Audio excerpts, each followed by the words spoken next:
तो न्यूजीलैंड आने के लिए 5 लाख रुपए देना क्या सही है?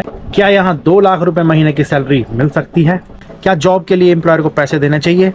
और अगर आप यूके या दुबई में काम कर रहे हो तो न्यूजीलैंड कैसे आ सकते हो? ऐसे बहुत सारे क्वेश्चन आप लोग कमेंट में मुझसे पूछते रहते हो, तो आज सोचा एक एक कमेंट उठाते हैं और जितना मुझे पता है सीधा और सिंपल जवाब देते हैं। तो नमस्कार आप सभी को, मैं हूं सुमित और स्वागत है आपका एक नए ब्लॉग में। नए हैं चैनल पे तो आपका दिल से स्वागत है, और जो लोग पहले से जुड़े हैं उनका जुड़ने के लिए बहुत बहुत शुक्रिया भाई। तो आज के ब्लॉग की शुरुआत कर रहा हूं भाई शाम के 5 बजे से।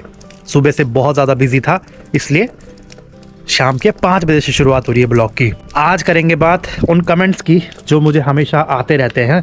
तो आज बात करेंगे उन कमेंट्स के बारे में और एक एक जवाब दिया जाएगा। तो चलो ब्लॉग की शुरुआत भी करते हैं। तो YouTube की लैंग्वेज में से बोलते हैं Q&A वीडियो, Q&A यानी क्वेश्चन एंड आंसर वीडियो। तो सबसे पहले जो मैं कमेंट की बात करूंगा वो है प्रीतम सिंह जी का। वो लिखते हैं कि सर न्यूजीलैंड आने के लिए 5 लाख दिए हैं, 2 लाख मंथली सैलरी बताई है, रियल है या फेक है? तो प्रीतम जी, सबसे पहले मैं आपसे ये कहूँगा कि सिर्फ किसी के 2 लाख सैलरी बोल देने से ये डिसाइड नहीं हो सकता कि ऑफर रियल है या फेक है। और आपने जो 5 लाख रुपए दिए हैं उसमें सबसे इम्पोर्टेंट ये है कि पैसे किस चीज़ के लिए और किसको दिए हैं। अगर कोई आपसे न्यूजीलैंड आने में जॉब दिलवाने के बदले पैसे मांग रहा है तो वो बिना वेरीफाई किए बिल्कुल ट्रस्ट मत कीजिए। एम्प्लॉयर का नाम, जॉब ऑफर, एम्प्लॉयमेंट एग्रीमेंट और कंपनी की डिटेल्स प्रॉपर्ली वेरीफाई कीजिए। और सैलरी को इंडियन रुपीस में सुन के डिसीजन बिल्कुल मत लेना। न्यूजीलैंड में देखो कि आवरली रेट कितना है, गारंटीड आवर्स कितने हैं और कॉन्ट्रैक्ट में एग्जैक्टली क्या लिखा है।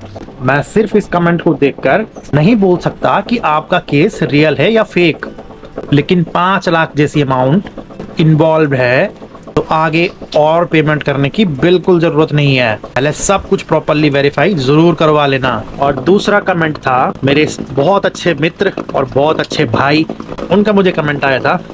तो रत्नेश मेहता जी कहते हैं, don't pay the employer to give you job, this is exploitation. Ratnesh ji ने बहुत इंपॉर्टेंट पॉइंट लिखा है। न्यूजीलैंड में जॉब के लिए एम्प्लॉयर को पैसा देना नॉर्मल प्रोसेस नहीं है। अगर कोई एम्प्लॉयर जॉब ऑफर देने, वीजा सपोर्ट करने या जॉब पक्की करने के नाम पर पैसे मांगे तो ये बहुत बड़ा रेड फ्लैग है। और मैं स्पेशली इंडिया से आने वाले लोगों को बोलूँगा, सिर्फ न्यूजीलैंड पहुँचने के लिए जल्दी में किसी को लाखों रुपए मत दे देना। पहले एम्प्लॉयर और जॉब ऑफर प्रॉपर्ली वेरीफाई करो। इसलिए रत्नेश जी ने बिल्कुल सही पॉइंट उठाया है। और अगला कमेंट था यू एट मी, शायद यू एंड मी है, और इन्होंने लिखा था मुझे डिलीवरी जॉब कंपनी के नेम्स बताइए जॉब अप्लाई करने के लिए। तो बेसिकली ये पूछना चाह रहे हैं कि न्यूजीलैंड में जो डिलीवरी जॉब्स दिलाती हैं कंपनियां, उनके नाम इनको चाहिए ताकि ये अप्लाई कर पाएँ। तो देखिए, न्यूजीलैंड में डिलीवरी जॉब्स मिलती हैं, लेकिन मैं किसी कंपनी का नाम देकर या ये नहीं बोलूँगा कि वहाँ आपको जॉब मिल ही जाएगी। आप सीट ट्रेडमी जॉब्स या इंडीड जैसे प्लेटफॉर्म पर डिलीवरी ड्राइवर्स, कुरियर ड्राइवर्स या क्लास 1 ड्राइवर सर्च कर सकते हो। अप्लाई करने से पहले जॉब की रिक्वायरमेंट ज़रूर देखो, क्योंकि कई जॉब्स में New Zealand driving licence, work rights या अपनी व्हीकल की रिक्वायरमेंट हो सकती है। और अगर आप इंडिया से डायरेक्टली डिलीवरी जॉब के थ्रू न्यूजीलैंड आने का प्लान बना रहे हो तो पहले करंट वीज़ा एलिजिबिलिटी और एम्प्लॉयर रिक्वायरमेंट्स ऑफिशियल सोर्स से चेक करना। सिर्फ ऑनलाइन जॉब देखकर किसी एजेंट को पैसा मत देना। तो भाई बाहर बारिश बहुत ज़्यादा हो रही है, इसलिए बाहर जो ऑडियो क्वालिटी है वो बहुत ज़्यादा ख़राब आ रही थी। तो मैं अभी किचन के अंदर आ गया हूँ और अभी हम बात करेंगे अगले कमेंट की। तो वो पूछते हैं, और वो है शेफ़ हैं यूके में, जिसमें वो बोल रहे हैं कि वो यूके में शेफ़ हैं और न्यूजीलैंड मूव करने के बारे में जानना चाहते हैं। तो भाई, अगर आप ऑलरेडी यूके में शेफ़ का काम कर रहे हो और न्यूजीलैंड मूव करने का सोच रहे हो तो आपके पास एक एडवांटेज है। आपके पास ओवरसीज वर्क एक्सपीरियंस ऑलरेडी है। तो भाई किचन में शूट कर रहा था, साथ साथ में ऑर्डर भी आ रहे हैं, साथ साथ में मैं ऑर्डर निकाल रहा हूँ और साथ साथ में आपके क्वेश्चंस का आंसर भी दे रहा हूँ। तो आप न्यूजीलैंड आने के डिसीजन सिर्फ सैलरी देखकर मत लेना। यहाँ जॉब अपॉर्चुनिटीज के साथ साथ cost of living, working hours और वीजा कंडीशंस सब कंपेयर करना जरूरी है। और यूके छोड़कर न्यूजीलैंड आना आपके लिए वर्थ इट होगा या नहीं, ये आपकी करंट सैलरी, एक्सपीरियंस और फैमिली सिचुएशन पर डिपेंड करेगा। हाँ, अगर आप चाहो तो अपना शेफ एक्सपीरियंस और किस सेक्शन में काम करते हो कमेंट में बता देना। मैं आपके क्वेश्चन पर सेपरेट वीडियो बनाने की कोशिश करूंगा। तो अगला कमेंट आया है जी, असिस्टेंट एग्जीक्यूटिव हाउसकीपर हैं वो, अबू धाबी दुबई में, और वो लिखते हैं, तो भाई आपने पूछा है कि न्यूजीलैंड के कोई जेन्युइन इमिग्रेशन लॉयर सजेस्ट कर सकता हूँ।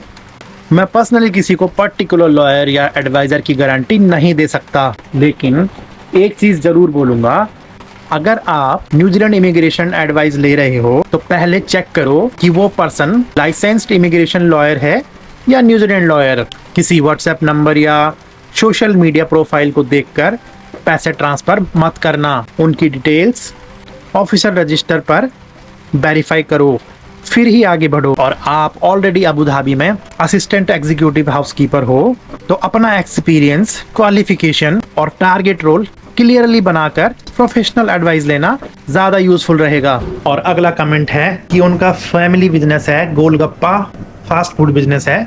तो भाई आपने बताया कि आप पिछले 5 साल से अपने फैमिली के गोलगप्पा और फास्ट फूड बिजनेस में काम कर रहे हो और आप न्यूजीलैंड आकर हॉस्पिटैलिटी मैनेजमेंट पढ़ना और स्किल सीखना चाहते हो। सबसे पहले आपका पर्टिकुलर एक्सपीरियंस डेफिनेटली यूजफुल है, लेकिन न्यूजीलैंड में बैचलर ऑफ हॉस्पिटैलिटी मैनेजमेंट करना तो सिर्फ कोर्स का नाम देखकर एडमिशन मत लेना। कोर्स की total fees, duration, entry requirements और सबसे इम्पोर्टेंट, कोर्स कंप्लीट होने के बाद आपके ऑप्शंस क्या होंगे।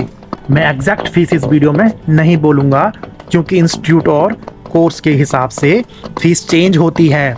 अब अगला क्वेश्चन है भाई सलमान शेख जी का। तो सलमान शेख जी लिखते हैं, मैं 8th पास हूँ लेकिन पिछले 10 साल से ओवरसीज कंट्री में शेफ का काम कर रहा हूँ। क्या मेरे लिए न्यूजीलैंड आने का कोई रास्ता है? तो सलमान भाई, सबसे पहले 8th पास होने की वजह से ये एज्यूम मत करो कि आपके लिए हर रास्ता बंद है। आपका 10 साल का जेन्युइन शेफ एक्सपीरियंस इंपॉर्टेंट हो सकता है, लेकिन सिर्फ एक्सपीरियंस होने से मैं ये नहीं कह सकता कि आप डेफिनेटली एलिजिबल हो।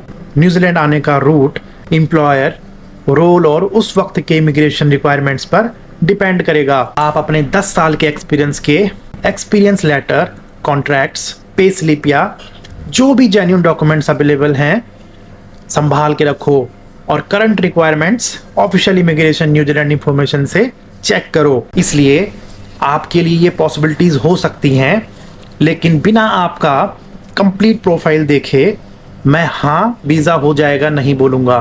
तो अभी मैं स्क्रॉल कर ही रहा था कि मुझे याद आया कि एक कमेंट मुझे पाकिस्तान से भी आया था। पाकिस्तान से भी लोग मुझे देख रहे हैं और वो लोग मेरे काम को पसंद करते हैं और वो भी न्यूजीलैंड आना चाहते हैं। अली रजा जी का कमेंट आता है और वो पूछ रहे हैं कि वो हेयर सैलून बार्बर का काम करते हैं और न्यूजीलैंड वर्क वीज़ा पर आना चाहते हैं। सैलरी क्या होती है और प्रोसेस क्या होता है?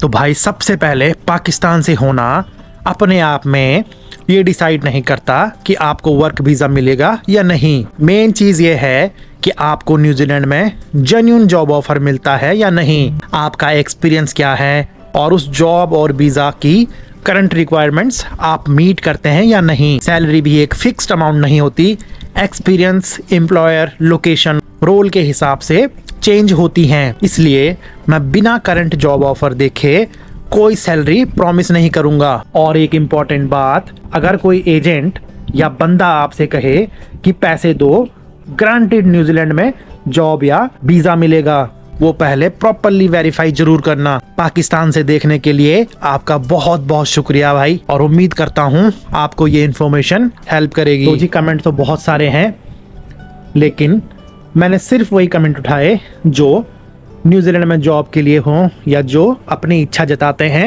न्यूजीलैंड आने के लिए। और आप लोगों को आपका जवाब भी मिल गया होगा। तो आई होप आपको वीडियो पसंद आया होगा। अगर आपको वीडियो पसंद आए तो प्लीज़ वीडियो को लाइक करें, चैनल पे नए हैं तो चैनल को सब्सक्राइब करें और कमेंट करें आपको किस टॉपिक पे वीडियो चाहिए। तो इसी के साथ मैं सुमित मिलता हूँ आपसे नेक्स्ट ब्लॉग में। तब तक के लिए